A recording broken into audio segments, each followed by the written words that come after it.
Hey everybody, welcome to Lettermen Row. I am Austin Ward, joined by Jeremy Birmingham. This is the Byers Auto Practice Report. Yes, that means Ohio State is actually practicing. It had been a week since they had a real practice on a Tuesday. They had gone against trash cans last week after the positive test came up. But Wednesday, Thursday were lighter days before the cancellation against Illinois. Then they hit the pause button, didn't practice on Saturday or Sunday, resumed Monday with some team-related activities, opened up the Woody, had some virtual meetings, small group practices. But now the full pause is off. Ohio State practicing on Tuesday at the Woody, looking more likely, Berm, like the game against Michigan State could happen now. Yeah, thankfully, it's obviously been a challenging couple of days for the program and for fans who are wondering what the heck is going on. But what we saw on Friday night was a proactive decision from Ohio State that said to have the best chance to play against Michigan State and Michigan, they had to stop things and save that trip to Illinois. And I think for a lot of people that was troubling initially, but it seems like they've been validated in these last couple of days by that decision. An opportunity to take a step back, get things under control, increase the testing, and change the things that they were doing in the facility. And obviously it worked. Yeah, and we still don't know the exact number of impacted players or coaches. We have a pretty good idea of where they lie, and we certainly know that they were above the threshold in that population total on Friday night. They weren't over in both cases, but that was what you're talking about, to maybe trade one game Illinois for two Michigan State in the game on December 12th, seeing what happens there. But, we do know that they have – the numbers have not gone up in the last couple of days. There's an indication that no new positive tests really since Sunday, but they were at a point where they were close enough. If they'd had one or two more, they could have been tripping up into the red situation where the Big Ten would shut them down for 7 days. So that has not happened. That means that Ohio State, comfortable with those testing numbers, can get back on the field. Now that's even ahead maybe of what we thought the schedule could be for them this week.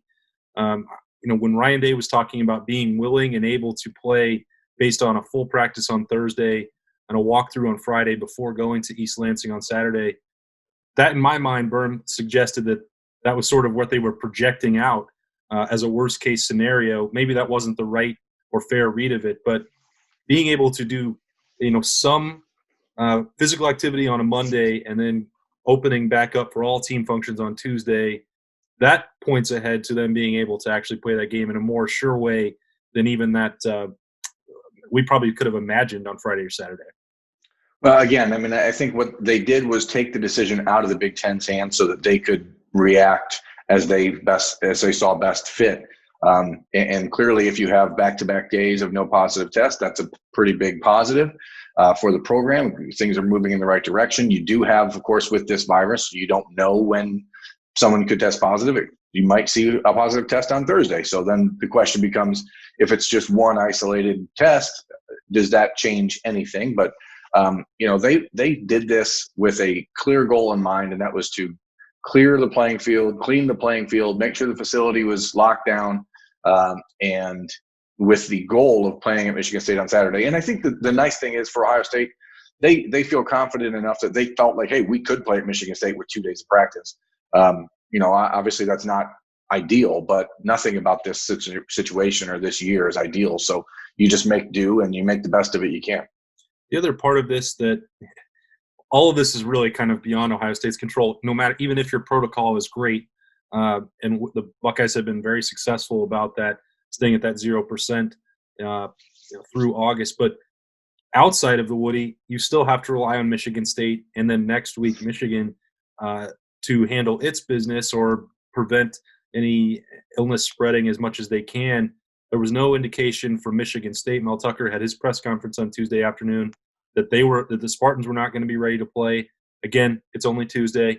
All of this stuff has to be watched throughout the week. It was Wednesday when issues propped up for Ohio State last week, but the same is true now for Michigan. If you're looking ahead to December 12th, Angelique Ching-Ellis reported only one of those tests that Michigan shut down for on Monday turned back positive. So if you're counting up the numbers and trying to get ahead to count to 6 and what could happen for the Big Ten championship game criteria, it seems as if it's back in play for Ohio State. Again, it's a day-by-day process, but all three of those signs seem to be going in the right direction.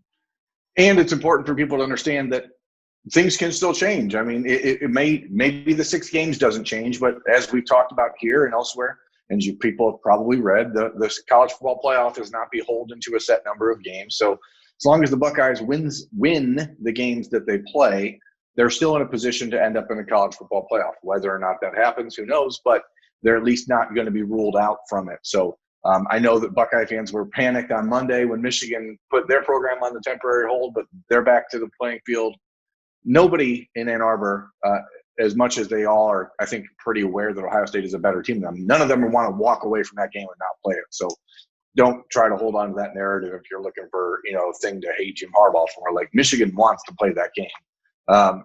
And Michigan State obviously wants to play after their second, big win against a ranked opponent this season. So yeah, everyone wants to play, and nobody has, been louder about that than Ohio State from the beginning. And clearly the decision to sacrifice the Illinois game was made with that very thought in mind. I think that's the most interesting, amusing conspiracy theory, that Jim Harbaugh could stick it to the Buckeyes on the way out the door. As somebody who is as famously competitive as him, to not even have one more shot to beat them and then just move on and be viewed as a coward sneaking out the back door, there's no way that he is trying to dodge that game. I simply don't buy that. And it's funny, or maybe it's just a panic, a reaction to the worst case scenario that could happen. But, the concern would be that Michigan players just check out and don't follow protocol. But right, clearly Jim Harbaugh is going to make sure that everything is in line so that game still means everything to that program, even when they're losing. Well, it may mean more to your program if you have a chance to play the game and win on the field and knock off a team that's trying to make the college football playoff. It may actually hold more meaning this year, knowing that it could be Jim Harbaugh's last game in Ann Arbor. We all remember the win one for Earl back in the 80s. I'm not sure that the Michigan players or parents would revere Jim Harbaugh the way that Earl Bruce was respected by Ohio State fans and players at that time. But certainly everyone wants to play. Nobody fought through everything that these teams have fought through for the last 4 months to not play football. So, I mean, it is a good conspiracy theory, but it is just that. We sometimes like good conspiracy theories on the Byers Auto Practice Report, but that, again, is a week ahead. We can't really worry about that. Cliches are that because they are true. They become cliches for a reason, and that is Ohio State has to take it day by day, and they have to get to this game first before they can even worry about that. If they're going to get to the 6-game threshold, they need to make it to Saturday to play Michigan State. It looks like they are going to be on track to do that. Practice resume, team-related activities resume. They've had stuff both Monday and Tuesday that are positive developments to be ready for that game on Saturday. We will follow every development that comes throughout the week at Lettermen Row as Ohio State tries to get ready for that game on Saturday at noon in East Lansing. He's Byrne. I'm Austin Ward. This has been the Byers Auto Practice Report. We'll see you next time.